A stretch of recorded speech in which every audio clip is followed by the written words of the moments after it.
السلام علیکم، آپ سب کا کیا حال ہے؟ امید ہے آپ سب لوگ خیریت سے ہوں گے۔ آج ہم اس ویڈیو میں جانیں گے شب معراج کا مکمل واقعہ۔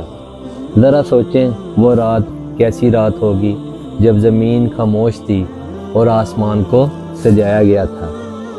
یہ رات ایک عزت کی رات تھی، یہ رات ایک شب معراج کی رات تھی، یہ رات ایک قرب کی رات تھی، جب میرے محبوب حضرت محمد صلی اللہ علیہ وآلہ وسلم کو دنیا نے ستایا، جب ہمارے نبی کے اپنوں نے ان سے منہ موڑا، جب طائف کی گلیوں میں لہو لاہن کیا گیا، تو رب کائنات نے اپنے محبوب صلی اللہ علیہ وآلہ وسلم کو اپنے پاس بلایا۔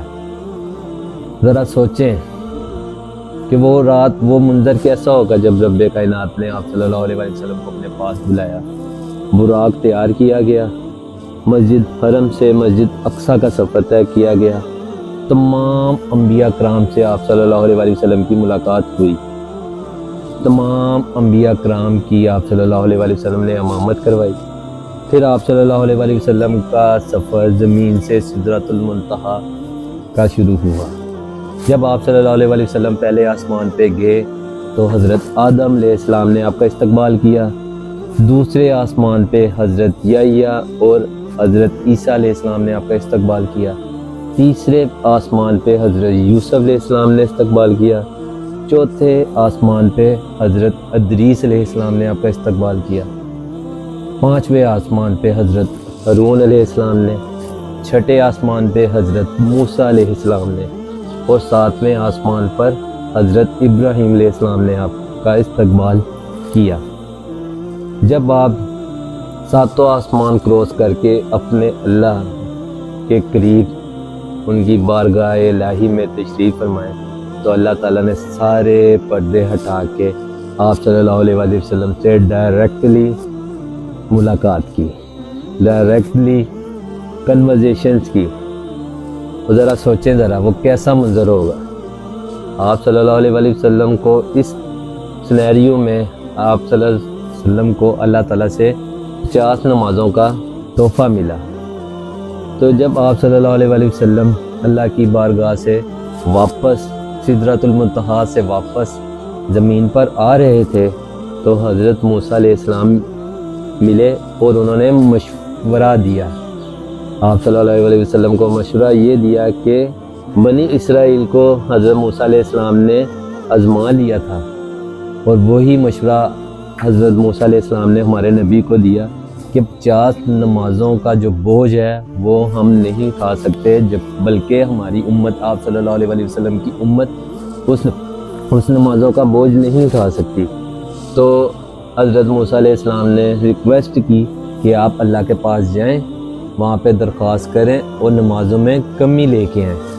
آپ صلی اللہ علیہ وسلم دوبارہ اللہ تعالیٰ کے پاس گئے، اللہ تعالیٰ سے درخواست کی، اللہ تعالیٰ نے 50 نمازوں سے 40 کر دی۔ پھر آپ نیچے آ رہے تھے، حضرت موسیٰ علیہ السلام سے ملاقات ہوئی، موسیٰ علیہ السلام نے پھر سے یہی کہا کہ آپ جائیں مزید کمی کروا کے لے کے آئیں۔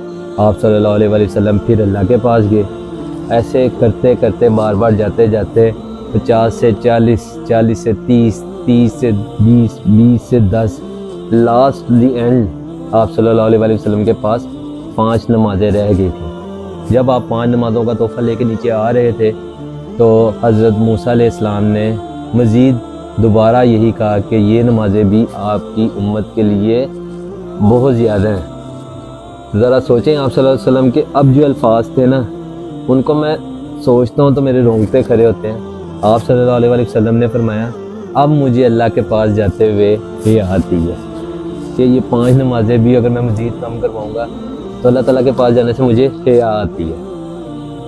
تو یہ 5 نمازوں کا تحفہ ہمیں ملا تھا۔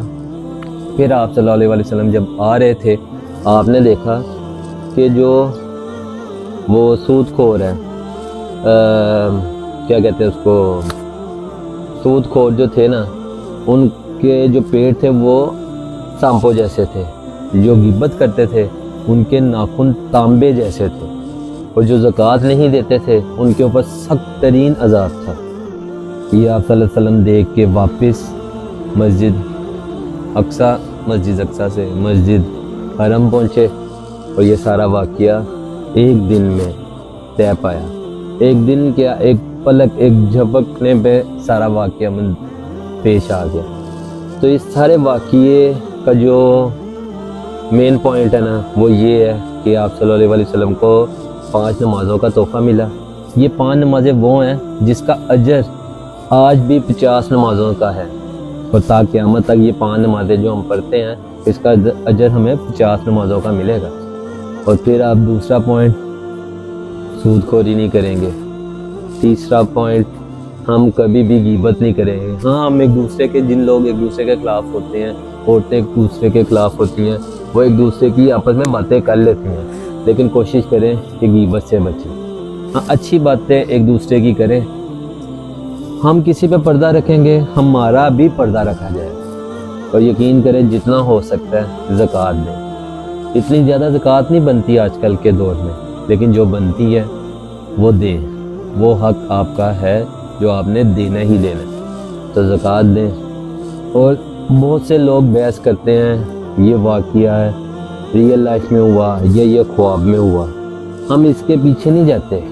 ہم تب یہ واقعہ ہوا نہیں ہوا، میں مانتا ہوں یہ واقعہ ہوا ہے، لیکن میں اس کی بحث میں نہیں جاتا کہ یہ کیا تھا کیا نہیں تھا. اس میں جو آپ صلی اللہ علیہ وسلم ہمارے لیے لے کے آئے وہ ہمیں امپلیمنٹ کرنا ہے. جیسے کہ نماز جتنی ہو سکتی ہے، جتنی نہیں پڑھنی ہی پڑھنی ہے. آپ صلی اللہ علیہ وسلم کی کچھ حدیثیں ایسی ہیں وہ میں سوچتا بھی ہوں تو مجھے خوف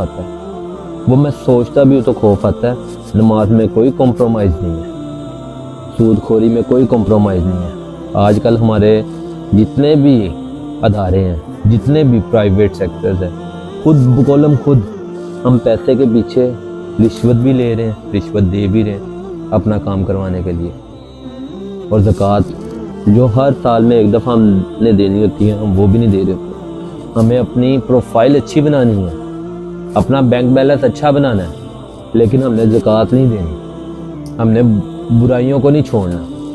اب تو وہ دور آ گیا، 2026 چل رہا ہے. اس دور میں کیا کچھ نہیں دیکھ لیا ہم نے. یہ ریسنٹلی ایران میں عورتوں نے اپنے حجاب اتار کے نہیں پھینکے. تو لہٰذا ہم ٹاپک سے ہٹیں گے. تو شب معراج کی رات ایک عظیم رات تھی. السلام علیکم ورحمۃ اللہ وبرکاتہ. اپنا خیال رکھیے گا. شکریہ. یہ بات میں اٹھ کے کروں گا، آپ کریں گے؟